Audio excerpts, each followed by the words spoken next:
3주차 건설 시공학 강의를 시작하겠습니다. 이번 시간에는 터파기와 흙마기에 대해서 여러분들한테 소개를 해드릴게요.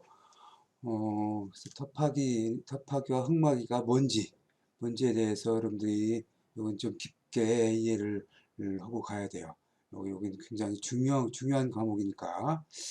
자, 터파기는 뭐냐? 기초를 설치하기 위해서 땅을 파는 걸 우리가 터파기라고 그래요. 땅을 파는 걸. 그래서 땅을 파는 그 모양에 따라서 우리가 이제 세 가지로 분류를 하는데, 아, 이제 구덩이 파기가 있고, 줄기초 파기가 있고, 온통 기초 파기가 있어요. 구덩이 파기는 그 일부분, 기초가 들어가는 그 부분만 파는 걸 우리가 구덩이 파기라고 그러고, 그 사진에 그림에서 보는 바와 같이 여기 그 일부분만. 그다음에 이제 줄기초 파기는 그 줄로 이렇게 줄로 우리가 이제 이걸 뭐 또랑 우리 트렌치라고도 하죠. 이렇게 줄로 이렇게 쭉 파는 거 주로 이제 이제 담장 기초라든가 이런 데 이제 많이 사용을 하고 있고, 그다음에 건물에서도 옹벽이라든가 줄 옹벽으로 이루어진 그런 구조물 같은 경우에 줄기초 파기를 많이 적용을 해요. 그리고 온통 기초 파기라고 해서 이거는 전체 바닥 전체적으로 파내는 걸 우리가 온통 파기라고 그렇게 하는데, 사진을 보면서 여러분들한테 설명을 해드릴게요. 자, 사진에서 좌측편에 있는 게 요게 이제 그 기초판만 들어가는 그 독립기초 파기, 그 국소 파기를 나타내는 거고, 이쪽에 이제 그 우측에 있는 상부의 우측에 있는 여기 밑에 이제 콘크리트를 이렇게 일부 쳐놨죠. 이렇게 타설해 놨죠. 이게 줄기초 파기예요. 이렇게 기초를 쭉 줄로 이렇게 파서 요걸 이제 기초를 설치해서 이제 그 주택을 짓는다든가 이렇게 되죠. 그 다음에 요 밑에 있는 사진은 전체 다 팠죠. 전체 다 파서 똑같이 전체 다 콘크리트를 기초 콘크리트를 타설을 해 놓은 상태예요. 그리고 이제 그 위에 여기 이제 그 가운데 부분은 기둥이 들어갈 자리고, 요쪽 이제 철근이 쭉 일렬로 쭉 박혀 있는 데는 옹벽을 설치할 위치예요. 그래서 이런 거는 온통파기라고 그런다. 온통파기라고 한다. 이제 그 원통파기 같은 경우 지하실이 있는 경우에는 대부분 다 지금 원통파기로 해요. 이렇게 줄기초라든가 독립기초 파기로 하면은 파는데 또 그 장비로 이렇게 딱 파는데도 좀 힘들고, 그다음에 또 파고 그, 그 기초 콘크리트 타설하고 난 다음에 또 대매우기도 해야 되고, 그래서 좀 번거로운 게 좀 많아서 지금 대부분 이런 건물에서는 대부분 다 또 지하실이 있고, 지하실이 없는 그런 건물도 이렇게 온통 파기해서 전체적으로 건물을 이렇게 올리는 방법을 많이 사용을 하고 있어요. 또 구조적으로도 콘크리트가 이거 좀 많이 들어가긴 하는데, 구조적으로도 이렇게 온통 파기해서 전체적으로 그 기초를 설치를 하면 구조적으로도 좀 이게 유리해요. 나중에 균열도 덜 가고, 부등치마도 좀 덜 생기고, 전체적으로 땅 그 기초의 집안에 힘을 골고루 받아주기 때문에 그렇게 이렇게 판다.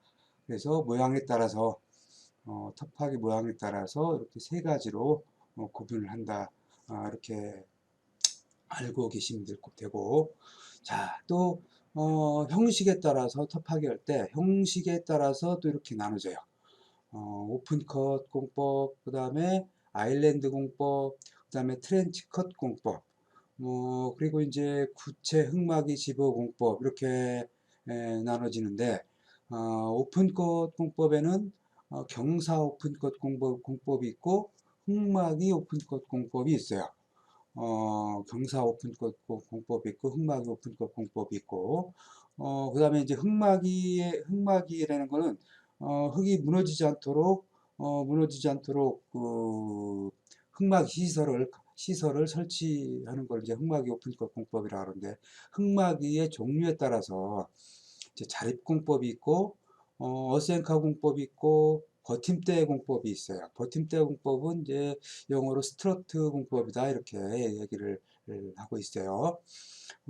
아일랜드 공법은 영어로 이제 아일랜드가 섬이란 뜻이죠. 섬. 그래서 섬처럼 가운데를 섬처럼 남겨두고 거기에 지지해서 흙막이를 하는 이런 공법을 우리 흙막이를 하는 뭐 그런 공법을 아일랜드 공법이라고 하고, 트렌치 컷 공법은 트렌치가 우리가 영어로 또랑이라고 그래요. 또랑. 그래서 이제 그 가해, 그 건물의 기초 들어갈 가해 부분을 그 가해 부분을 먼저 어, 파서 거기다 구조물을 콘크리트를 타설하고 그 콘크리트의 지지력 갖고 또 가운데를 파는 이런 공법을 트렌치 컷 공법이다. 이렇게 얘기를 하고 있고, 그다음에 구체 흙막이 지보공법은 전체적으로 전체 그 심초공법, 개방자만공법, 뭐 탑다운 공법 등이 있는데 뒤에 가면서 또 이렇게 또 설명을 해드릴게요. 자, 오픈컷 공법. 오픈컷 공법은 영어로 오픈은 이제 열다 이런 뜻이죠. 열다 이렇게 해서 그냥 이렇게 사진에서 보는 것처럼 이렇게 뭐 흙막이도 없이 이렇게 이렇게 그냥 이렇게 그 완전히 열어서 파는 거를 우리가 오픈컷 공법이라고 하는데, 이렇게 경사지게 흙이 주변에 있는 흙이 무너지지 않도록 이렇게 경사를 줘서 파는 것을 우리가 경사 오픈컷 공법이다. 이렇게 흙막이 없이 이렇게 경사졌죠. 이렇게 경사져서 무너지지 않도록 이렇게 해서 파는 걸 우리가 경사 오픈컷 공법이다 이렇게 얘기해요. 그리고 이제 이 역에다가 바닥에다가 구조물을 설치를 하죠. 그래서 굴착구역의 주변에 경사면을 둬서 흙막이 벽이나 가설 구조물 없이 이렇게 경사지게 파면은 이게 무너지지 않죠. 이런 공법이다. 이런 공법을 하려면은 서울 뭐 이렇게 뭐 시내 같은 데서는 뭐 이렇게 그 주변에 집안 땅에 여유가 없죠. 여유가 없어서 시내에서는 적용하기가 어렵고, 이렇게 이렇게 비탈을 이렇게 경사를 두려면 이만큼 경사 준 끝에만큼이 이 집안 대지로 돼야 되겠죠. 그러다 보니까 대지 여유가 좀 있어야 이런 공법을 사용을 하고, 그 다음에 이 깊이가 깊으면 또 안 되겠죠. 그래서 뭐 좀 깊이가 깊지 않은 이런 시설들을 시공할 때 적용을 해요. 그러다 보니까 이건 뭐 산이라든가 뭐 들이라든가 주변에 집이 없는 이런 데에서 적용을 하고, 그리고 이제 구조물을 이렇게 설치하고 나면은 이 주변 경사지게 팠으니까 이 부분을 다시 흙으로 메워야 되겠죠. 이걸 이제 파는 흙의 양도 많을 뿐더러 이 부분을 다시 메워야 되니까 또 대메우기 양이 또 많아지죠. 그래서 흙막이 앉는 대신 그 비용이 안 들어가는 대신 이런 비용이 좀 더 들어갈 수 있다. 이렇게 이해를 하시면 될 것 같고, 비탈면 높이가 3m에서 6m 정도, 그 이상을 하지 마. 그 이상을 하게 되면은 이제 흙막이를 하든가 이렇게 다단 흙팍이라고 그러는데, 이렇게 중간에 단을 줘서 파는 걸 다단 흙팍이라고 그래요. 그러니까 다단 흙팍이라면 그만큼 부지가 더 넓어야 되겠죠. 더 넓어야 되겠고, 요 단을 주는 요 폭은 보통 2m에서 3m 정도 이렇게 폭을 줘서 단을 준다. 이렇게 여러분들이 알고 계시면 되겠어요. 자, 흙막이. 이거는 이제 흙막이가 없이 경사지게 해서 땅을 파는 이런 오픈컷 공법이고, 이제 흙막이를 하게 되면은 흙막이를 이제 해서 하는 데는 일반적으로 뭐 시내라든가 이런 부분은 땅이 딱 뭐 전혀 여유가 없기 때문에 대부분 다 흙막을 하죠. 그래서 흙막 일반적으로 다 지하실이 들어가는 건 뭐 그런 그 구조물은 이런 시골이라든가 뭐 산이라든가 이런 데 빼고서는 다 흙막이를 적용을 해서 터파기를 한다 이렇게 여러분들이 알고 있으면 돼요. 그래서 건물이 밀집된 시가지에서 널리 이용하고 있고, 그 다음에 널말뚝을 건물 주변에 박아서 소정의 깊이까지 파내고 기초를 구축한다. 흙막이를, 그러니까 흙막이가 이제 널말뚝으로 흙막이를 만드는 거예요. 그래서 이런 흙막이 오픈컷 공법에는 그 흙막이의 형태에 따라 흙막이를 지지하는 구조물에 따라서 우리가 자립공법이라는 것이 있고, 그 다음에 어스앤커 공법이 있고, 그 다음에 버팀대 공법. 아까 스트러트 공법이라고 그랬죠. 그래서 영어 스트러트 메소드라고 하는데, 버팀대 공법을 스트러트 공법이라고 그렇게 얘기한다. 그렇게 아시면 되고. 자, 자립공법은 뭐냐? 자립공법은, 어, 흙막이 지지구조물이라는 게 이제 흙막이 여러분들에서 여기 사진에서 보면은 이렇게 H빔을 받고 이렇게 이제 그 나무 판으로 이렇게 여기를 막았죠. 흙이 무너지지 않도록.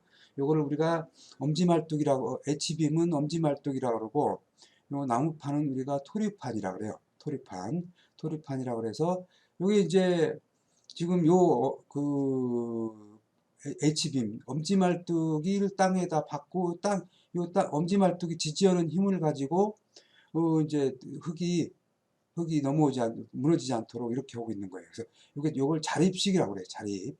요게 어디 뭐 더 이상 뭐 지지를 않고 요걸 자립식 한다 그래서 이렇게 자립식이라고 해요. 이런 거를. 그래서 토합. 이 뒤편에 흙막이 뒤편에 있는 흙의 압력을 순전히 엄지말뚝이 받쳐주는 그런 형상이죠. 그래서 요거를 이렇게 받쳐주려면 어떻게 돼야 되겠어요? 요 H빔을 깊게 파서 내야 되겠죠. 그래서 요 토합을 흙막이 벽의 휘임 저항으로 지지하며, 여기 흙막이 벽의 휘임 저항으로 지지하며 굴착하는 공법으로 흙막이 벽의 기초 깊이가 충분히 깊어야 한다. 그러니까 요 H빔이 충분히 깊게 들어가서 이게 흙이 이쪽에 압력을 줘도 이게 쓰러지지 않아야 된다. 이런 얘기예요. 그래서 이쪽 그림에서 보면은 좌측 그림에서 보면은 쭉 수직으로 땅속으로 깊게 이렇게 들어가 있는 모습이 보이죠. 이렇게 요게 깊게 들어가야 요 이제 토합이 이쪽에서 가해져도 이게 안 넘어진다 이런 얘기예요. 이런 공법은 주로 이제 얕은 깊지 않은 이런 공법 뭐 지하 1층 정도 뭐 이렇게 깊지 않은 이런 현장에서 적용을 한다. 이런 데서 쓸 수밖에 없다. 이거 더 깊게 들어가면 이게 이제 토합이 많아져서 이게 이 자립으로 도저히 버틸 수가 없죠. 그래서 이건 주로 얕은 터파기 구간이 얕은데 사용을 한다. 이렇게 여러분들이 이해를 하면 되겠고요. 그 다음에 이제 어스 앵커 공법이라는 게 있어요. 어스 앵커 공법이라는 거는 아까 얘기한 그 자립식 공법, H빔이 이렇게 설치를 하고 이게 깊다 보니까 이쪽에 이제 양쪽에 있는 토합이 이렇게 저기 이 그림에서 보면은 가운데로 압력을 가해지겠죠? 그럼 어떻게 되겠어요? 토합이 굉장히 이제 높게 되면은 이게 견디질 못하고 안쪽으로 무너지겠죠. 이 터프견 안쪽으로 저 흙막이가 이거 무너지지 않게 잡아줘야 되겠죠. 근데 이 잡아주는 거를 우리가 어스앤카로 땅속에다가 이렇게 땅속에 구멍을 뚫고 여기에 이제 우리가 그 강선이라고 하는데 이런 강선을 집어넣고 이 안에 시멘트하고 야객을 넣어서 이걸 땅속에서 굳혀버려요. 굳힌 다음에 여기에서 땅 당겨 가지고 요게 이제 이 강선이 이 어센칼 이 강선이 이 H빔 지지물을 이 흑막이 구조물을 무너지지 않도록 잡아주는 역할을 해주죠. 이런 거를 우리가 어스앵카 공법이라고 그랬어요. 요거를 강선을 우리가 어스앵카라고 그래요. 어스앵카. 앵카가 앵카가 영어로 그 고정을 시키는 걸 앵카라고 그러죠. 그래서 뭐 부두에 배가 들으면 항구에 배가 들으면은 배가 움직이지 않도록 이제 그 앵카를 저기 물속이라든가 아니면은 부두에 이런데 이렇게 밧줄로 묶어 놓잖아요. 그걸 앵카라고 그러죠.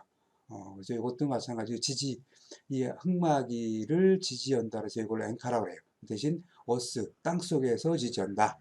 이렇게 해서 우리가 앵카라고 그런다. 그래서 요 버팀대 대신에 여기 이제 이 흑마기를 너무 무너지지 않도록 버텨주는 이 버팀대 뒤에 나오는데 이 버팀대 대신에 이 어스앙카를 가지고 흑마기 벽에 가해지는 척압, 이 토합이죠. 이 토합을 지탱하게 해서 땅을 파는 그런 공법이다. 이걸 어센카 공법이다. 이건 이제 주로 그 넓은 지역에서 많이 사용을 해요. 이거는 그리고 흑막이 후면에 구멍을 뚫고 로드를 앵커시켜. 요게 이제 우리가 그 강선을 우리가 이제 로드라고 그러는데 로드를 굳혀서 고정을 시켜서 앵커시켜서 흑마기와 연결시키는 공법으로 말뚝의 상부 띠장을 당김줄 요걸 이제 여기다 띠장을 붙였는데 띠장에다가 요거 고정을 시켜서 흑마기 벽이 이제 밀리지 않도록 하는 방법이다. 그래서 어스앵카가 대지 밖으로 나온 경우는 인접 대지 측의 이해가 필요함. 그러니까 이제 내가 건물을 대지가 요 어스앵카하고 바짝 인접해 있다. 해 있는 경우에 이걸 이제 어스앵카를 설치하려면 여기 남의 땅으로 요 어스앵카가 남의 땅을 침범을 하겠죠. 그러면 이 남의 땅에 이걸 박으면은 그 땅 주인이 이걸 좋아하지 않겠죠. 그래서 이런 경우에는 미리 땅 주인한테 이거 당신 땅으로 우리 어센카를 침범을 시켜야 되는데 어쩔 수 없이 좀 이해해 주라. 아니면 뭐 돈은 얼마 줄게. 그걸 받고 해주라. 이것도 이제 요즘에는 요거를 이제 다 공사가 끝나고 난 뒤에는 이걸 다시 빼내는 공법이 있어요. 그래서 이걸 회수를 할 수가 있어요. 그래서 이거 회수해 줄게. 이렇게 해서 허락을 득해서 해야 돼요. 그리고 뭐 일반 도로다 그러면 도로에서 도로를 관리하는 지방자치단체라든가 이런 데에다가 또 허락을 득해야 되고 그래서 그 허락을 득해야만이 이거는 사용할 수가 있다. 그렇게 하시면 되겠고 아까 말씀드렸던 것처럼 어스왕카라는 것은 토목이나 건축의 구조물 집안에 접하는 부분과 지중의 어떤 깊이의 안정한 정착지반과의 사이를 고강도 강선이에요. 그러니까 이제 강선으로 돼 있어요. 연결해서 요걸 이제 당겨 가지고 도입하는 게 어센카다. 이렇게 이해해 보시면 돼요. 자, 이렇게 요 사진에서 보면은 이렇게 흑마기가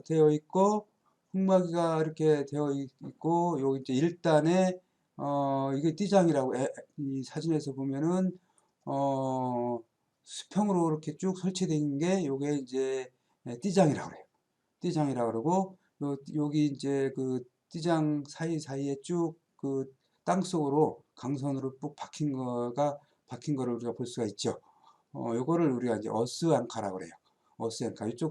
그 좌측 사진에서 보면 다시 자세히 나오는데 이렇게 땅 속에 이 강선을 이 빨간 그 천막을 씌운 게 이제 이게 강선을 씌우고 난 뒤에 요걸 당겨서 요게 이제 그 흑마기가 움직이지 않도록 이렇게 하는 공법이에요. 그래서 이거를 땅을 파 내려가면서 조금 요 지금 우측 사진은 지금 2단까지 시공을 한 상태고, 이거 이제 더 파고 내려가면서 그 다음 3단을 시공하죠. 3단 시공하고 뭐 이제 쭉 그 소정의 깊이까지 이렇게 시공해 나가는 공법이, 요게 어스앙카 공법이다.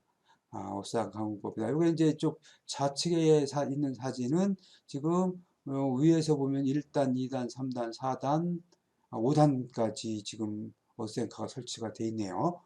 이쪽 우측에는 2단까지 돼 있고, 이제 이건 우측은 계속 이제 공사를 진행을 아마 하고 있는 것 같고, 요런 게 어스앙카 공법이라고 합니다. 요거 여기 단면으로 이제 요거 이제 단면으로 보면은 요 이제 요 어스앤카를 설치하고 이제 요 토합을 받아주는 그런 내용, 그런 상황이고, 요 지금 요 그 우측 하단에 있는 사진은 지금 강선을 땅 속에 놓기 위해서 어스앤카를 심기 위해서 이렇게 구멍을 뚫고 있는 그런 사진이에요. 이게 요걸 이제 우리가 크루라 드릴이다, 크루라 드릴이라고 그렇게 이 장비를 그렇게 해요. 바요 위에 사진을 보면은 어센카 단면을 그려서 설치하는 그 사진이 보이고, 이쪽 그 좌측에 그 하단에 좌측에 이렇게 단면 그려놓은 게 보이죠. 그 어센카를 설치하고 여기 그라우트라는 것은 시멘트하고 약액하고 섞어서 집어넣고 땅속에서 굳힌 거예요. 이게 빠지지 않도록. 그렇게 한 게 이제 어세안카 공법이다. 이렇게 이해를 하시면 되겠습니다.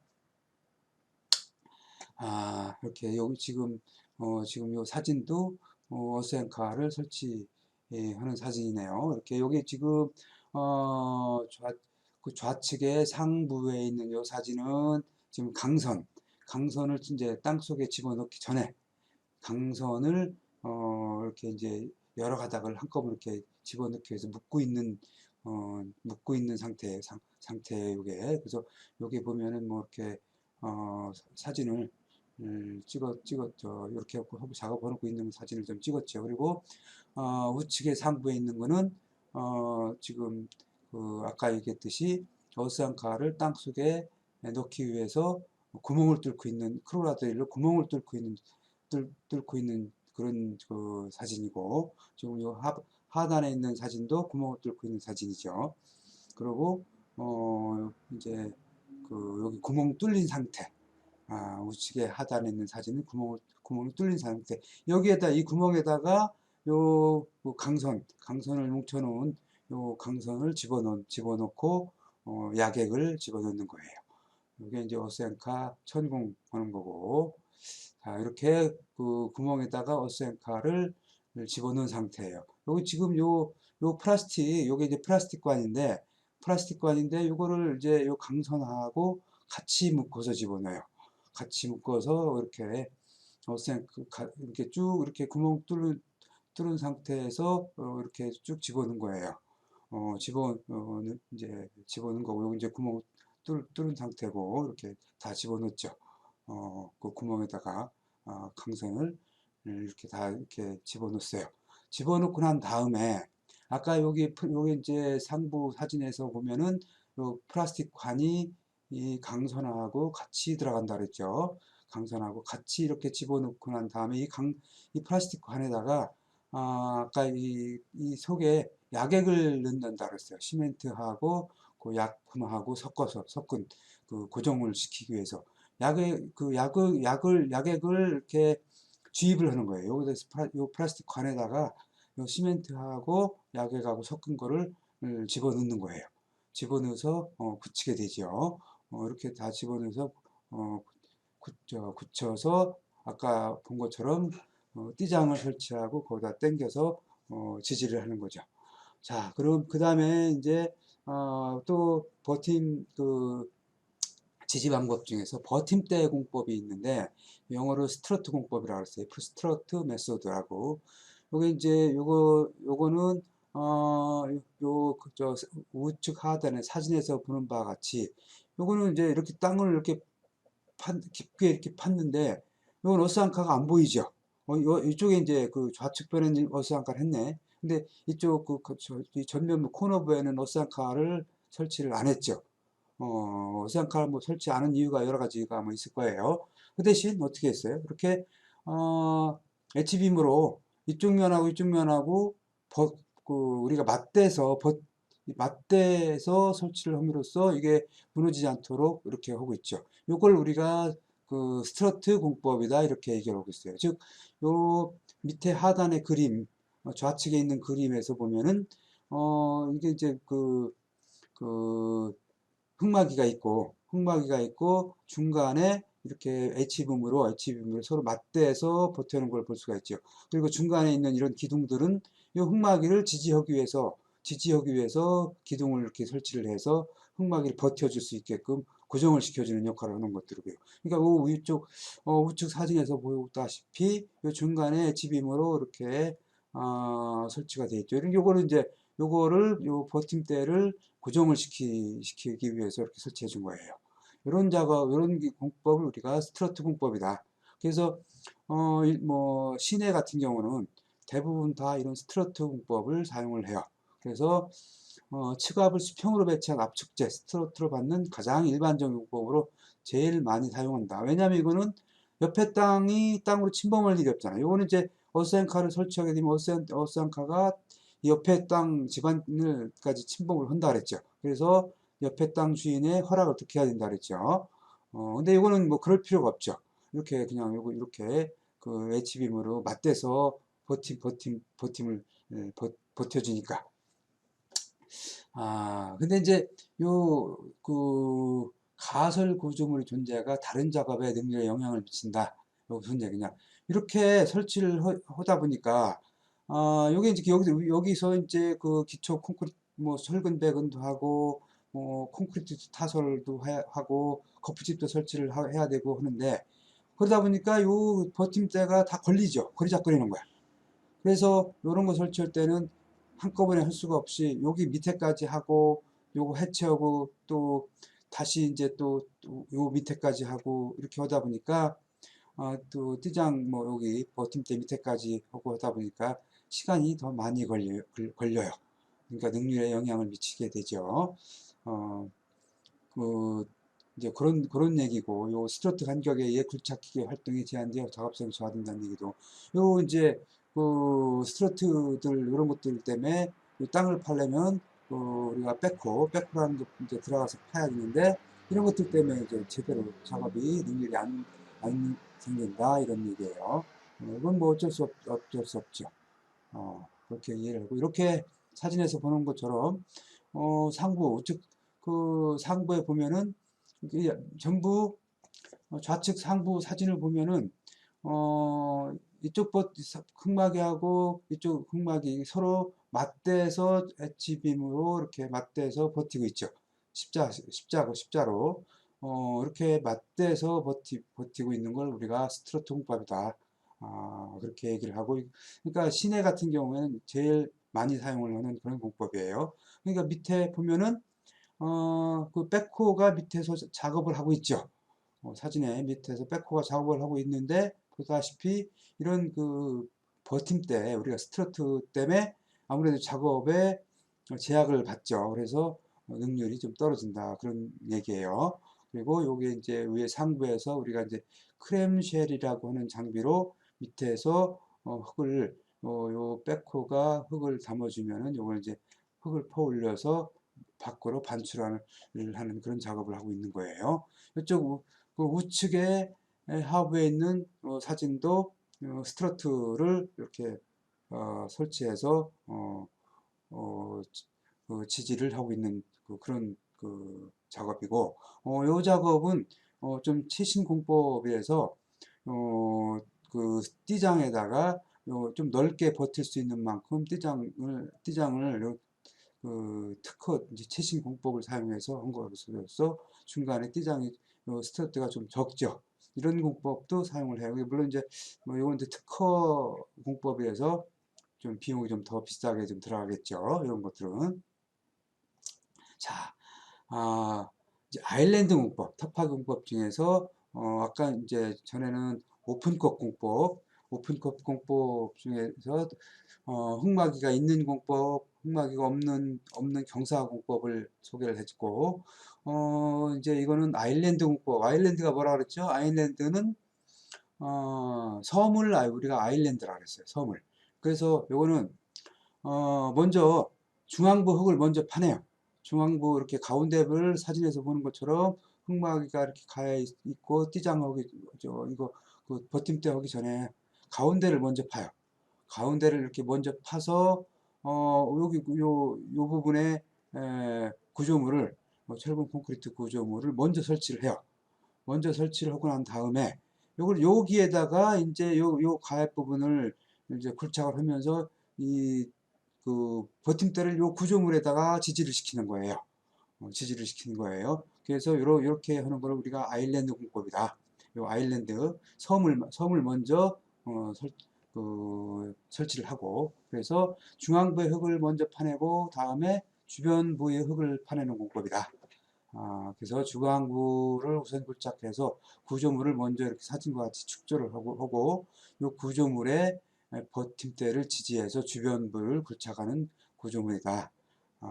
뭐 스트레토 공법에 대해서 비해서 버팀대와 인력이 절감되는데, 이거 이제 그 대신 그 깊거나 이게 이제 중앙 부위가 깊으면은 이거 중앙 부위를 먼저 할 수가 없죠. 흙마기를 해야 되니까. 그러니까 좀 넓고 얕은 그런 굴착에 적당하다. 이렇게 이해를 하시면 되겠고. 그러니까 영어로 아일랜드를 생각하시면 돼요. 섬. 그 다음에 이제 트렌치 컷. 트렌치 컷은 아까 트렌치가 또랑이라고 그랬죠. 또랑. 그래서 또랑은 요거는 이제 아일랜드 컷하고 정반대로 하는 거. 이렇게 보면은 그 가해 부분 먼저 이렇게 파내고 가해 부분을 먼저 파요. 먼저 파고 여기를 요 구조물을 설치를 하는 거야. 설치를 하고 난 다음에 요거 이제 요 구조물에다가 요 구조물로 요 흙이 무너지지 않도록 버팀대 역할을 하게 하고 가운데 남은 흙을 파내는 이런 공법을 트렌치 컷 공법이다. 이렇게 예, 얘기를 해요. 트렌치라는 것, 트렌치의 의미를 여러분들이 알면 돼요. 트렌치는 또랑을 우리가 트렌치라고 그런다 그랬어요. 이렇게 그래서 가야 또랑을 먼저 판다. 이렇게 이해를 하면 돼요. 그래서 이거는 구조물이 위치 전체를 동시에 파내지 않고 측벽 부분, 이 가해 부분을 먼저 파서 이걸 이제 먼저 구조체를 축조하고 파는 거다. 이런 거 이제 이렇게 하고, 이거 이제 공사 기간이 굉장히 길어진다. 이렇게 이해를 하시면 돼요.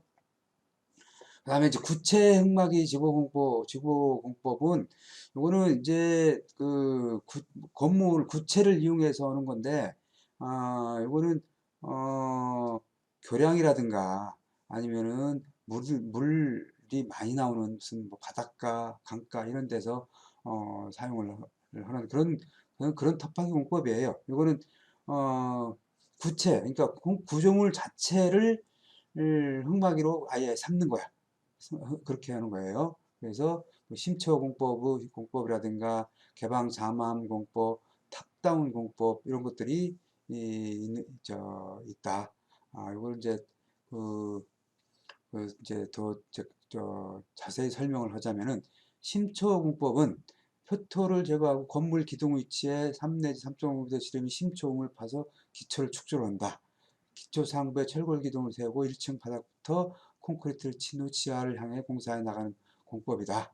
뭐 이렇게 그러니까 이제 기초를 먼저 이렇게 깊게 이렇게 파내고 여기서 기초를 먼저 설치하는 이런 거 하고서 그 다음에 역순으로 하는 것 공법이다. 이런 건 뭐 심초공법이다 그렇게 얘기하는데, 이거는 뭐 지금 여러분들한테 설명을 깊게 해줘서 그러니까 이해가 갈 것 같진 않고, 그냥 이런 공법이 있다는 것만 여러분들이 지금 이해를 하시고 나중에 대면 수업할 때 자세히 설명을 여러분들이 필요하면 설명을 해줄게요.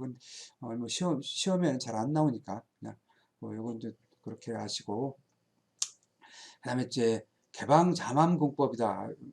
자망 오픈 케이슨 공법이다 이렇게 얘기하는데, 지상에서 지하실 부분, 요 지하실 골조를 지상에서 이렇게 먼저 만들어요.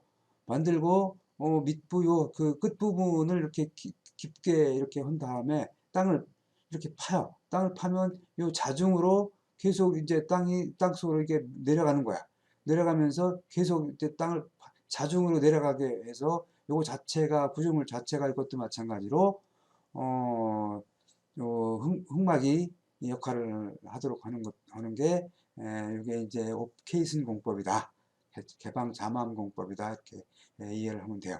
근데 이제 뭐 장점이 지하수가 없는 점토층에서 안전한 공법이다. 이렇게 돼 있고 대지 전 부조를 이용할 수 있다. 그랬는데 이건 돈이 많이 들어가고 이게 하부로 내려가면서 이게 구조물이 이게 이제 그 균일하게 이렇게 내려가지 않기 때문에 균열이 생길 우려가 많아요. 그리고 이제 지하수가 많은 집안에서는 이쪽은 똑같이 내려가 줘야 되는데 한쪽은 더 깊게 내려가고 한쪽은 뭐 좀 낮게 내려가고 이런 경우에는 이게 이 구조물 자체가 기울어지거나 뭐 안 되겠죠. 그런 단점이 있다. 이렇게 시공하기가 굉장히 어렵죠. 그렇게 알면 되고. 탑다운 공법이 있는데 탑다운 공법이 이거는 이제 지하 탑하기 공사 이전에 지하 일부 벽체와 지하층 기둥을 선시공한 후 지상과 지하층을 동시에 시공할 수 있는 효과적인 공법이다. 이렇게 되어 있는데 요거는 이제 요건 그 그림을 보면서 여러분들한테 설명을 음, 하는 게 좋을 것 같아요.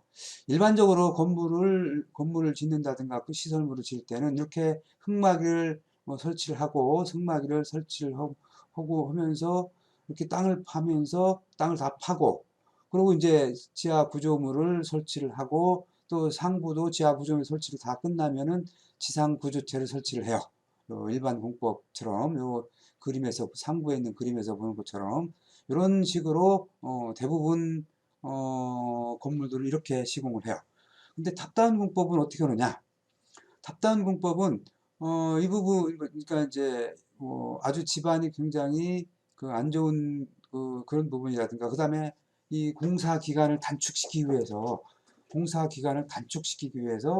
이거를 이제 먼저 이렇게 이제 그 흙막이 옹벽 부분하고 기둥 부분을 땅을 구멍을 뚫어 가지고 기초 부분을 이렇게 설치를 해요. 기초를 설치를 이렇게 기둥 부분을 HBM으로 이렇게 설치를 하고 그러고 난 다음에 요 지표면 위를 이 위에다가 1층 지층 콘크리트를 타설을 해요.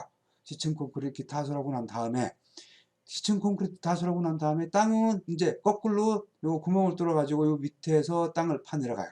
파내려가고 또 지상은 지상대로 상부층을 이렇게 설치를 시공을 해나가요. 그러니까 요 지층을 그러니까 1층을 중심으로 해서 지상은 지상대로 설치를 하고 지하는 지하대로 땅을 파면서 한 층 한 층 해내가는 이런 공법을 우리가 탑다운 공법이다.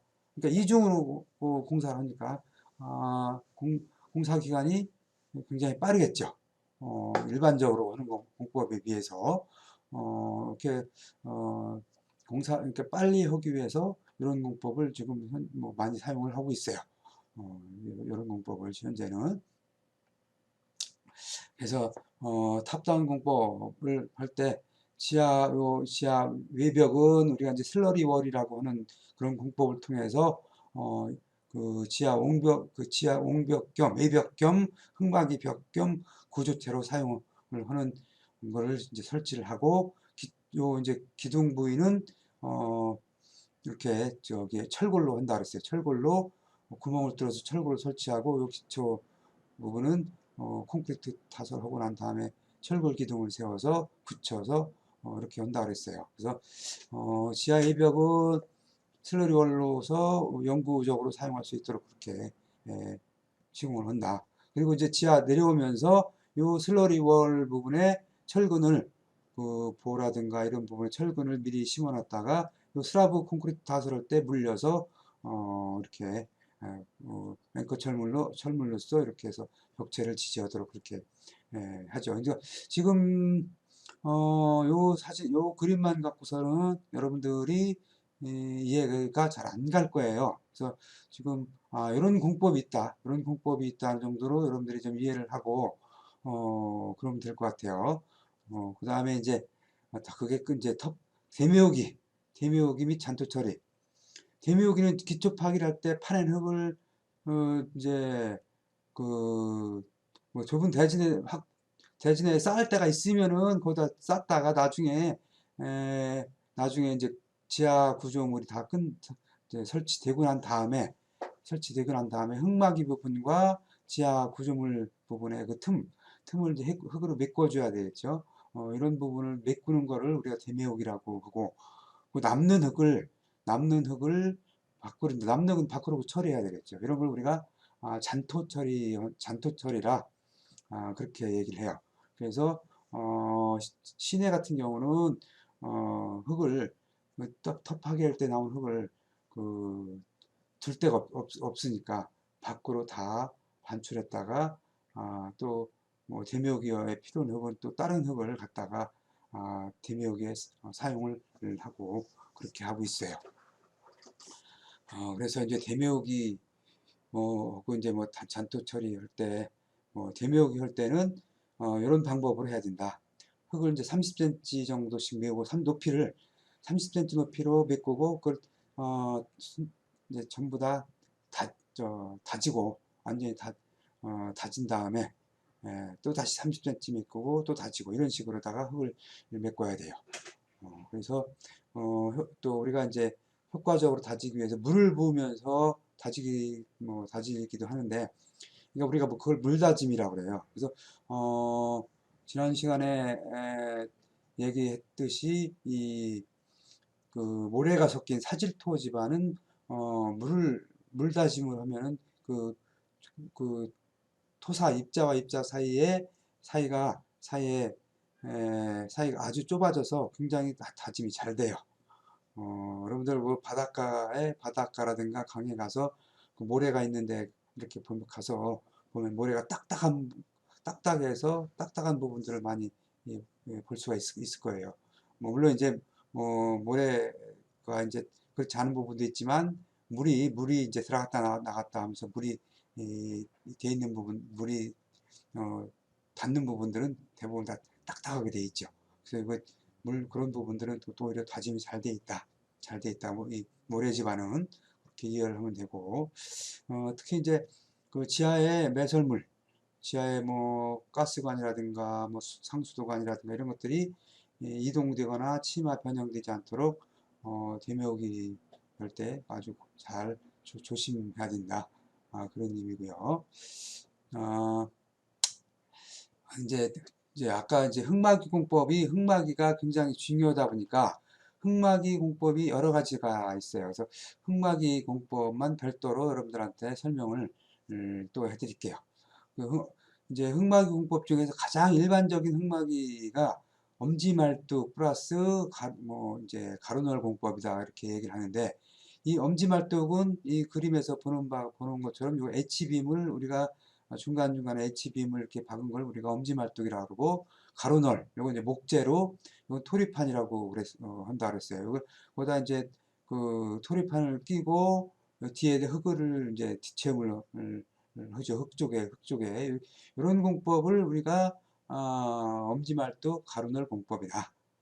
그래서 수직으로 설치한 엄지말뚝에 굴착의 진행에 따라 가루널을 토르판으로 가루널을 하고 흙을 이제 뒷채음을 하는 방법이다 보니까 여기 이제 물을 차수성이 없어요. 이게 물이 비가 온다든가 아니면 뭐 지하 수위가 높을 경우에는 물이 계속 이제 흘러내려오죠. 물이 흘러내려오면은 문제는 어떻게 되느냐. 물이 흘러내려오면 뒤쪽에 있는 흙이라든가 토사를 끌고 이제 밖으로 나오게 돼서 이게 이제 그 붕괴 우려가 굉장히 많아요. 그래서 이런 경우에는 차수 공법을 같이 물이 흘러내려오지 않도록 물을 막는 이런 공법을 같이 적용을 해줘야 돼요. 물을 또 빠지면 물이 흘러내려면 바로바로 배수를 어떻게 할 건지도 고려를 해줘야 되고. 그래서 요런 거는 그 물이 없는 이런데 단단한 물이 별로 없는 집안에 사용을 하고, 그다음에 이제 뭐 좀 얕은 집안, 토합이 그렇게 많이 안 받는 이런 집안에 주로 적용을 해요. 엄지말뚝 가루놀공법은 이렇게 지금 엄지말뚝 박았죠. 그 다음에 토립한 목재로 요 사진에서 보는 것처럼 우측에 사진에 근로자들이 이 작업을 하고 있죠. 토립판을 요 엄지말뚝에 지빔에 끼워서 뒤에 이제 흙을 채워 넣는 이런 방법을 해서 이렇게 지금 그 일부 이제 이쪽 그 좌측 상단 사진에서 보면은 이렇게 지금 엄지말뚝 받고 토리판 끼워서 뒷부분은 흙으로 다 채워놓은 상태죠. 이제 여기 요걸로 다 끝인 것 같아요. 이렇게 뭐 더는 안 하는 것 같아요. 딱 보니까 물이 많이 여기 들어와 있네요. 물이 이제 차수가 안 되다 보니까 이런 공법을 엄지말뚝 가루놀 공법이다. 이렇게 얘기하고, 시트 파일 공법이 있어요. 시트 파일. 파일이 이제 말뚝을 우리가 파일이라고 그렇게 얘기를 해요. 근데 시트는 뭐야? 시트는 이게 종이장처럼 이렇게 종이 이렇게 얇은 판을 우리가 시트라 그래요. 얇은 판을 시트라 그래서 시트 이제 말뚝은 말뚝인데 얇은 판으로 생긴 말뚝이다. 이렇게 이해를 하면 돼요. 그림에서 보면 우측 상단에 있는 그림을 이게 잘라놓은 그림이다 보면 돼. 이렇게 뭐 좀 올록볼록하게 생겼죠. 이게 다 철판으로 이렇게 만들고 중간에 이렇게 껴넣게 돼 있는 요런 맞댄 부분들이에요. 이렇게 해서 시공을 실제로 하면은 이렇게 상부 좌측에 있는 상부 사진처럼 이렇게 돼요. 사진처럼 이렇게 돼서 요거는 철판으로 이렇게 맞대서 이렇게 설치를 하다 보니까 물이 이렇게 뭐 많이 뭐 이렇게 뭐 이제 물이 있어도 이 철판이 물을 막아주죠. 물을 막아줘서 이런 공법들은 주로 물이 많고 뻘이라든가 이런 것들이 많이 있는 이런 집안에, 그러니까 강이라든가 바다 인접한 이런 집안에 설치를 해요. 요 사진에서 이렇게 보는 것처럼, 요 그림에서 보던 것처럼 이렇게 설치한 것들이고, 이런 것들을 우리가 시트 파일이라고 그런다. 이런 거를. 그 다음에 이제 주열식 흙막이 공법이라고 하는데, 주열식 흙막이 공법이다. 이렇게 얘기를 하는데, 이거는, 아, 기둥을 열을 줘서 쭉 설치를 해서 기둥과 기둥이, 틈이 이렇게 그림에서 보는 것처럼 틈이 없도록 이렇게 토류판을 설치를 안 하고 콘크리트로 설치를 하는 거예요. 이렇게. 이거는 어떻게 하는 거냐? 요 어스오거, 요 사진에서 좌측 사진에서 보면은 요 장비가 이제 어스오거 장비인데, 이렇게 구멍을 뚫어요. 구멍을 뚫고 요 이제 우측의 그림처럼, 요 3번에 있는 그림처럼 요 어스오거로 구멍을 뚫고 난 다음에 여기다 콘크리트를 요 관을 통해서 콘크리트를 타설을 해요. 콘크리트를 전부 이렇게 구멍을 이렇게 타설하면서 여기 이제 중간중간에 H빔을 설치를 해서 이제 더 단단하게 기둥 역할을 할 수 있도록 단단하게 이렇게 H빔을 설치를 해서 전체 요 구멍을 콘크리트로 해서 기둥을 이렇게 만드는 거죠. 땅속에다가. 이제 그 다음에 요거 만들고 난 다음에 요 사이사이 기둥과 기둥 사이사이에 남은 부분을 또 다시 구멍을 뚫어요.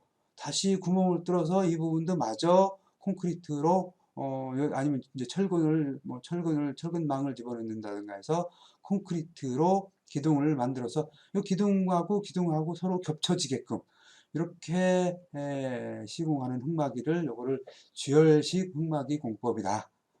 이렇게 얘기를 해요. 그래서 어스오거를 사용해서 굴착하고 그 속에 시멘트 모르타르를 타설한 후 철근망, 여기 이제 이 속에 H빔 대신에 철근망을 쓸 수 있고 기둥에 또 이렇게 H형광을 합의해서 연속적으로 기둥을 만들어서 조성하는 방법이다. 이러다 보니까 다른 공법에 비해서 진동 소음이 적다. 왜냐하면은 이 그냥 일반 그 엄지말뚝 공법은 요 엄지말뚝을 설치하기 위해서 요거를 이제 뭐 타설을 해서 그러니까 말뚝 요거를 이제 뭐 햄머로 말뚝을 박는 경우가 있는데 이건 이제 그럴 필요가 없으니까 구멍을 오거로 구멍을 뚫어서 하니까. 그리고 벽이 강성도가 비교적 크다. 요 강성도는 뭐냐면 강한 정도를 우리가 강성도라고 해요. 그러니까 목재, 도료판 같은 경우는 목재니까 좀 덜 강하죠. 뭐 잘 부러질 수도 있고. 근데 이거는 콘크리트다 보니까 굉장히 강하죠. 거기다가 또 H빔을 더 넣는다든가 철근망을 넣다 보니까 이게 굉장히 요거는 아주 구조적으로 튼튼하고 강합니다. 그래서 강성도가 크다. 그래서 토합이 많이 받는 이런 집안 흙막에 아주 적합한 그런 공법이죠. 주열식 흙막 공법이다. 그래서 이렇게 제가 시공한 방법을 설명을 해드렸죠. 일렬을 먼저 시공하고 그 다음에 그 다음 열을 이렇게 겹쳐지게 시공을 해서 하다 보니까 주변에 흙에 있는 물도 차수가 되고 해서 강성도 좋고 이런 공법이다. 이걸 주열식 흙막이 공법이라고 부른다. 이렇게 지금 그 시공하는 사진이에요. 오거로 이게 오거구 장비로 구멍을 뚫어서 이제 그, 그 구멍에다가 이제 콘크리트라든가 뭐 시멘트 혼합백을 집어넣고 거기에다가 그 위에 H 형광을 이렇게 집어넣어서 굳기 전에 집어넣어야 되겠죠. H 형광을. 그래서 쭉 이렇게 기둥을 이렇게 만들고 요 사이사이에 나중에 또 사이사이에 또 이런 공법을 통해서 또 한다. 이렇게 보면 되겠고 그 다음에 탑다운 공법을 아까 설명을 했는데 탑다운 공법을 할 때 우리가 이제 슬러리월 공법을 적용을 한다 그랬어요. 슬러리월 공법. 슬러리 공법은 우리가 지하 연속벽 공법이다 이렇게 얘기를 하는데 지하 연속벽 공법 시공 순서는 이제 그 뒷장에서 다시 설명을 하기로 하고 지하 뒷장에서 다시 설명을 하고 요건 어떤 것들이냐 어떤 얘기냐 지하에 고조체를 형성하는 공법으로 지반을 굴착할 때 트렌치가 뭐라 했어요? 트렌치는 또랑이라고 그랬어요. 트렌치 굴착 부분에 안정액을 채워놓고 굴착하며 굴착 완료 후 철근 콘크리트를 타설해서 연속적으로 차수벽을 형성해 나가는 공법이다. 이거는 이제 지하 연속벽 공법은 이제 주열식 공법, 그리고 주열식 흙막이 공법은 그 구멍을 뚫어서 요거를 이제 콘크리트 기둥을 쭉 연속해서 하는 공법인데, 그 슬러리 공법은 요거는, 기둥을, 동그란 기둥이 아니고 벽을 연속해서, 그 땅속에 벽을 만들어 가지고, 그걸, 구조체 벽으로 아예, 그, 그 사용할 수 있게끔, 그렇게 하는 거를 우리가 슬러리월이다. 그렇게 해요. 뭐 장점, 단점은 한번 여러분들이 보시면 되겠고, 자, 어떻게 하느냐, 시공은. 요게 이제 우리가 가이드월이라는 거를 먼저 이제 그 흙막이를 이제 그 콘크리트를 설치할 위치에다가 이렇게 우리가 트렌치를 파요. 또랑을 이렇게 쭉 파서 양쪽에 철근 콘크리트로 이렇게 또랑을 설치를 해요. 이걸 우리가 가이드월이라 그래. 월이 벽이죠. 가이드는 안내를 가이드라고 그러죠, 영어로. 그래서 요 벽체를 형성할 때에다가 요걸 이제 그 위치를 딱 잡아서 쭉 뺑돌어 이렇게 가이드월을 콘크리트 설치하고 난 다음에 이제 요거를 장비가 요렇게 이제 쭉 파는 요렇게 이제 벽처럼 이렇게 쭉 파는 장비가 있어요. 그런 장비가 어쏘고 이런 장처럼 이렇게 쭉 파는 장비로 이걸 이만큼 깊게 그 소정 깊이까지 파요. 근데 파게 되면은 여기 흙막이가 없다 보니까 이게 무너지겠죠. 그래서 무너지지 않도록 이 안정액이라는 것을 우리가 이제 벤토나이트 액이라고 그러는데 이 안정액이라는 것을 이렇게 채워주면서 흙을 파요. 그러면은 이게 무너지지가 않아요. 안정액 때문에. 이 흙이 주변에 있는 흙이. 그럼 안정액 때문에 흙이 무너지지 않은 상태로 이렇게 쭉 벽 형성대로 땅을 파요. 판 다음에 이 안정액이 이제 여기 들어있죠. 안정액이 이렇게 들어있어. 들어있으면은 우리가 이제 철근을 가지고 철근을 밖에서 철근망을 이렇게 조립을 해요. 조립을 한 다음에 요거를 이 안정액 속으로, 이게 액체니까 철근망을 이렇게 집어넣으면 이게 들어가요. 그럼 밑에까지 다 집어넣고 난 다음에 요 트레미관이라는 게 뭐냐? 트레미관은 이 콘크리트를 타설하는 관이에요.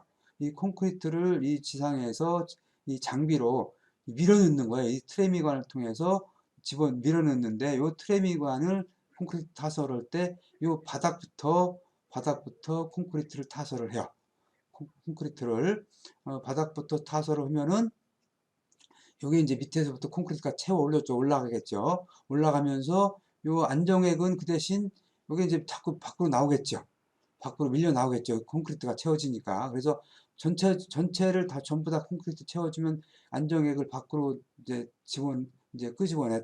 이제 요거 나오면은 요거를 이제 따로 모아요. 모았다가 이것도 다시 옆에 이렇게 똑같이 파면서 또 다시 안정액을 재사용을 해. 재사용을 하면서 이 벽체를 이제 요 가이드월 따라서 벽체를 쭉 이제 기둥 하나 건너뛰어서 기둥 설치하듯이 하나 건너뛰고 또 설치하고 하나 건너뛰고 설치하고서 벽체를 설치를 하는 거예요. 설치를 해서 이렇게 보면은 건물이 들어갈 자리다. 그럼 이렇게 측량을 하죠. 측량을 해서 이렇게 또랑을 판다 그랬어요. 또랑을 파서 이렇게 이제 가이드월, 요 철근 콘크리트로 이렇게 가이드월을 설치를 해요. 가이드월을 콘크리트를 타설해. 요게 이제 요 부분이 옹벽이 들어갈 자리야. 가이드월을 콘크리트를 이렇게 타설을 해서 요 장비가 이 속에 있는 흙을 파는 장비예요. 요 장비가 특수 장비예요. 요거를 가지고 계속 밑에 소정이 우리가 파고자 하는 그 깊이까지 요걸 이제 파내는 거야. 파내면서 안정액을 같이 집어넣고 파게 되죠. 이렇게 생긴 장비예요. 생긴 장비를 계속 땅속으로 집어넣으면서 이렇게 파내는 거예요. 파내는 거야. 그래서 파내면서 아까 얘기했듯이 벤토나이트 안정액을 집어넣고 파기 때문에 무너지지 않도록, 흙이 이 땅속에서 무너지지 않도록 그렇게 하고, 밖에서 이렇게 철근망을 조립을 해요. 그 대신 중간중간에 그 길이 맞춰서 지하 2층이다 3층이다 이렇게 되는 그 치수 부위에 이렇게 그 앙카를 미리 이렇게 철근망에다 설치를 해요. 설치를 해서 요 철근망을 이렇게 집어넣는 거야. 이렇게 집어넣는 거예요. 이 판 속에다가 이렇게 집어넣고, 이렇게 철근망을 이렇게 생긴 거를 이제 넣고, 나중에 이제 요게 이제 트레미관이에요. 요게 좀 우측 하단에 이렇게 설치되어 있는 게, 요 관에다가 콘크리트를 집어넣고, 외부에서 요 콘크리트를 타설을 하는 거예요. 외부에서 콘크리트를 타설을 해서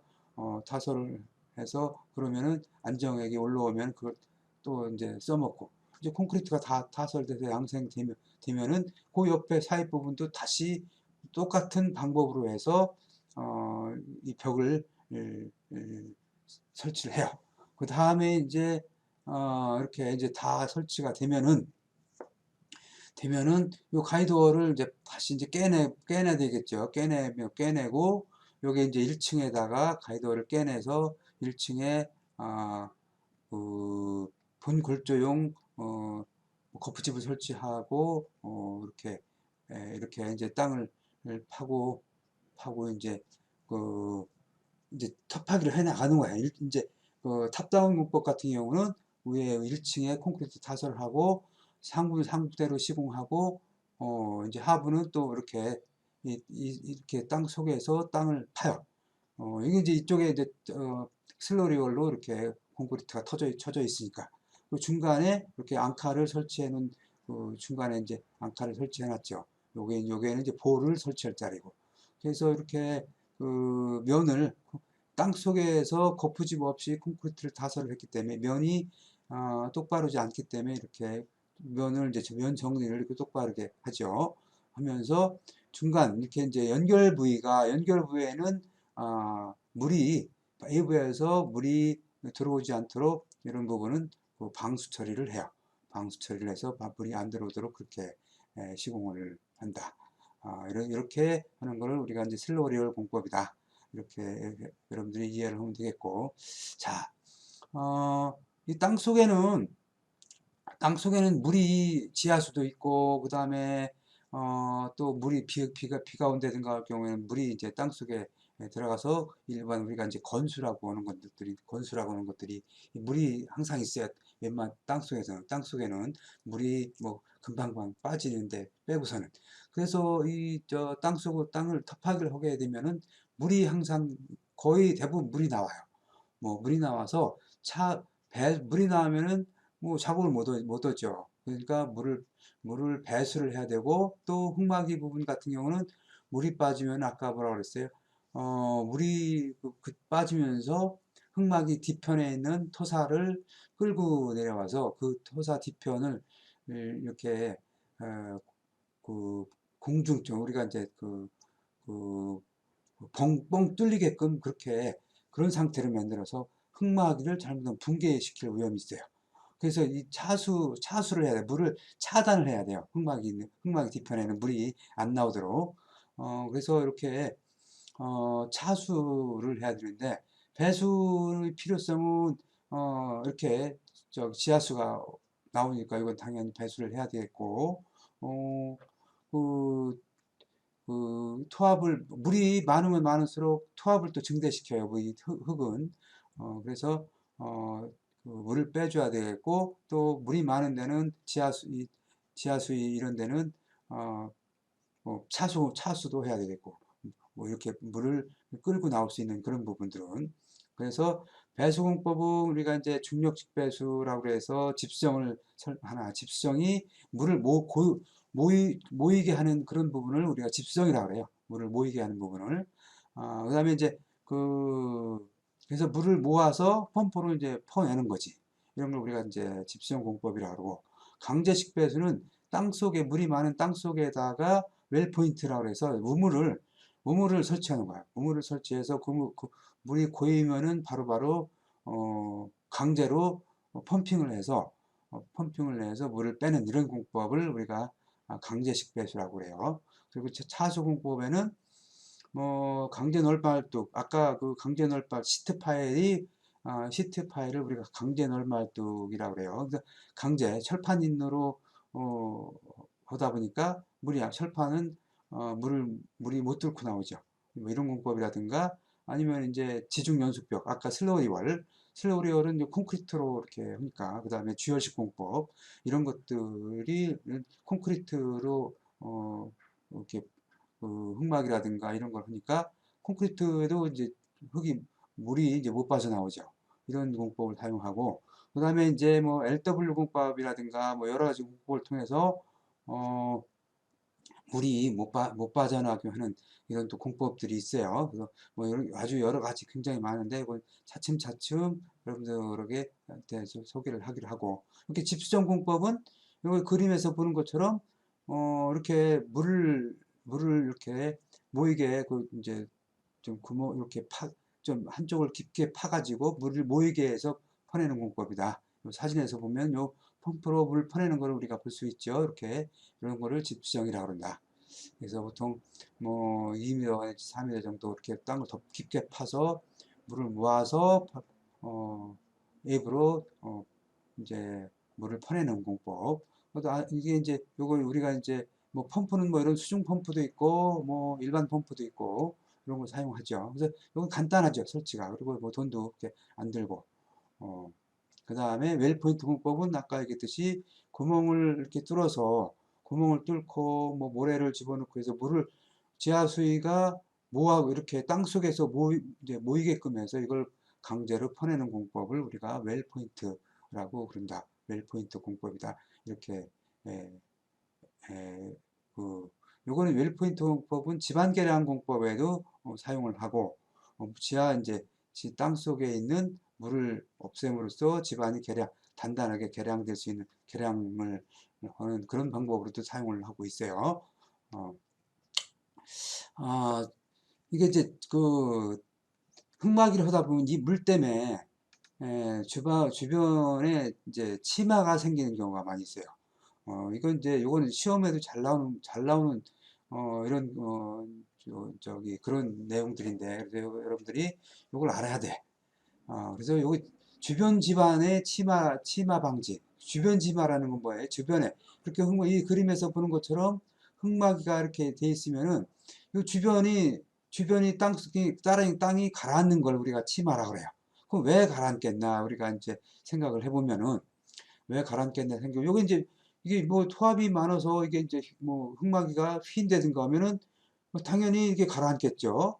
흙막이가 휘면은. 그다음에 아까 얘기했듯이 이제 그 물이 그 흙막을 통해서 빠져나오면은 이게 이제 우리가 파이핑 현상이라고 그러는데 파이핑 현상이라고 하는데 여기 빠져나오면서 속에 있는 토사를 같이 끌고 나와요. 그래서 여기 뻥 뚫려 이 흙막 뒤편에 그러다 보니까 이제 이런 부분에 여기 이제 그 집안의 심화가 되고 또 항상 이 땅 속에는 완전히 단단하게 다져진 땅이 아닌 부분에는 이 공간이 항상 있어요.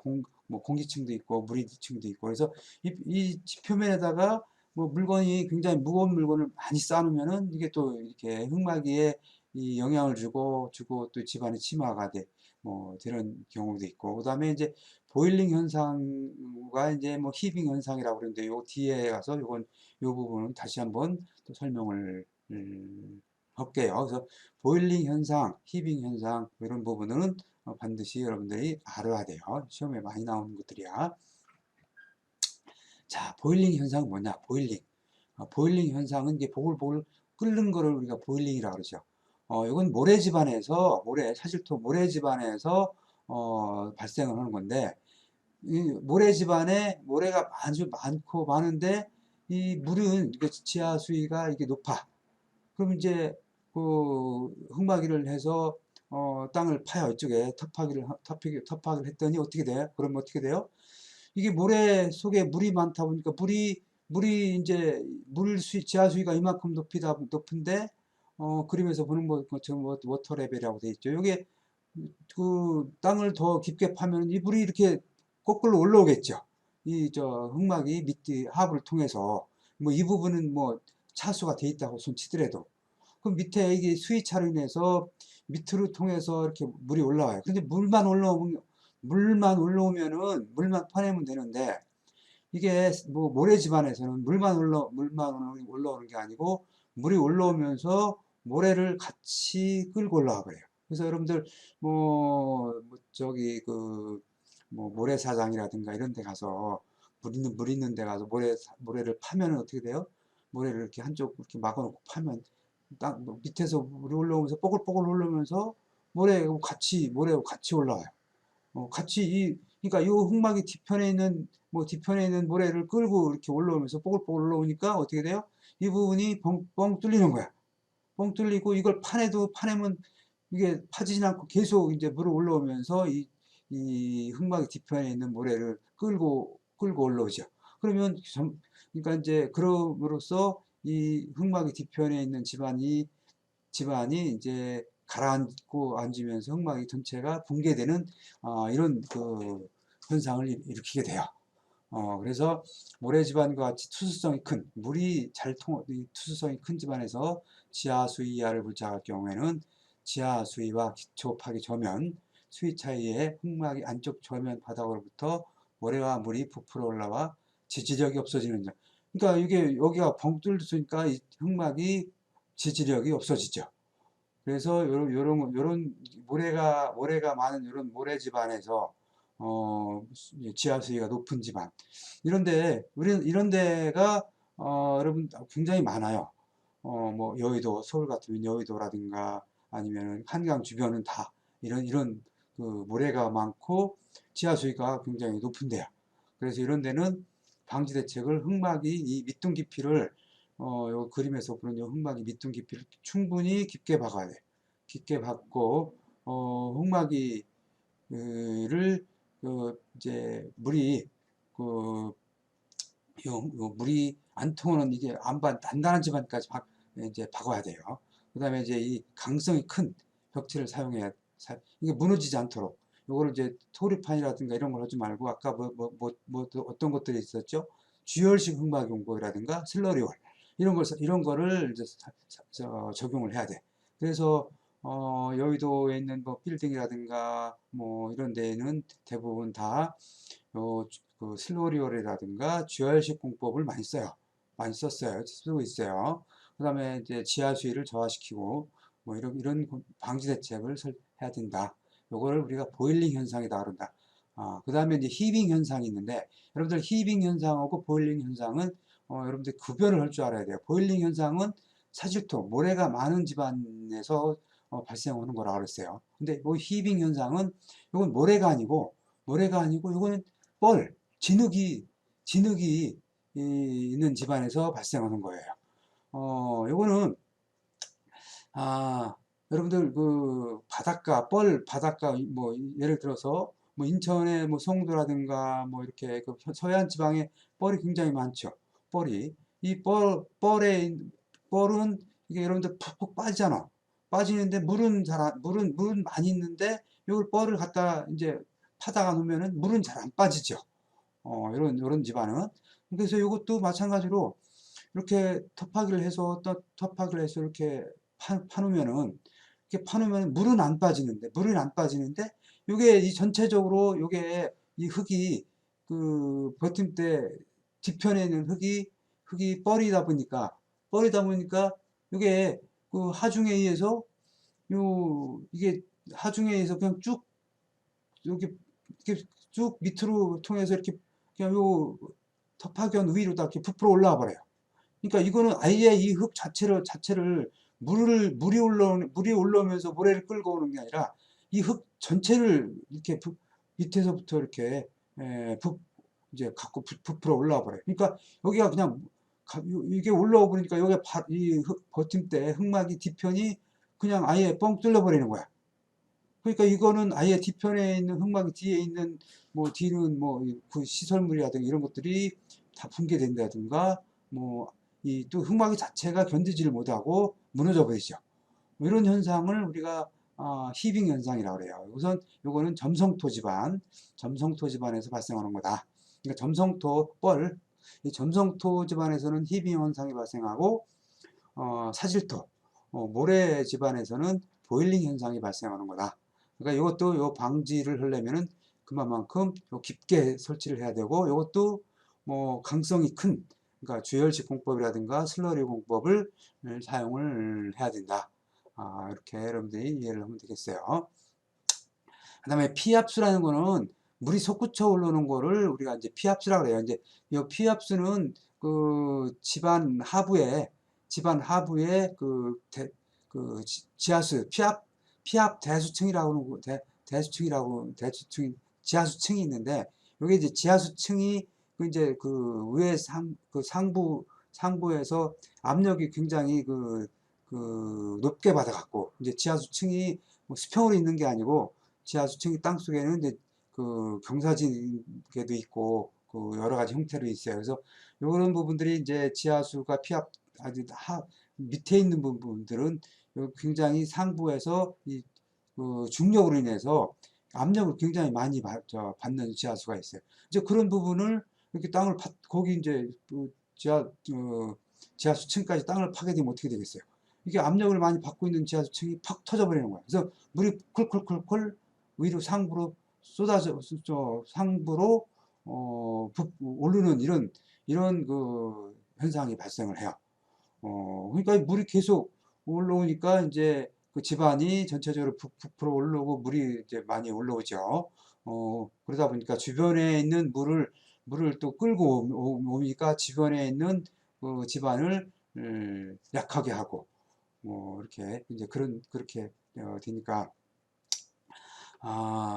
이거는 물을 뭐 뭐 퍼올려도 계속 뭐 올라오니까 이건 될 수 있는 안 건드려야 되는데 뭐 건드리게 됐을 경우에는 이걸 이제 뭐 이게 그 지하수 층을 이제 차단을 한다든가 아니면 배수를 뭐 바로 그때그때 배수를 이제 그 빨리빨리 해야 되겠죠. 뭐 펌프를 이제 여러 대 대서 해서 빨리 이거를 이제 주변에 영향이 미치지 않도록 빨리 공사를 끝내는 방법을 사용한다든가 이래야 되겠죠.